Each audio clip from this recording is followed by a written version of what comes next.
Yan, magandang hapon mga kabonsai. Ayan. So, okay na yung aking paikos. So, ayan.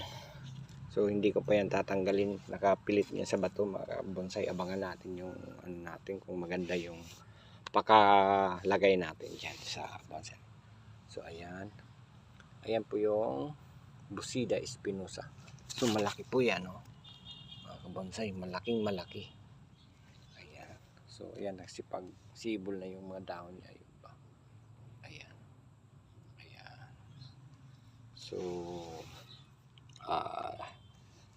isang buwan ko yung na-incubate yan, mga isang buwan. Tapos, ayan na. Lumabas na yung mga ano niya. Ayan, Busida espinosa yan. So, yung mga iba ko, medyo matataas na yung mga dahon nila. Ayan o.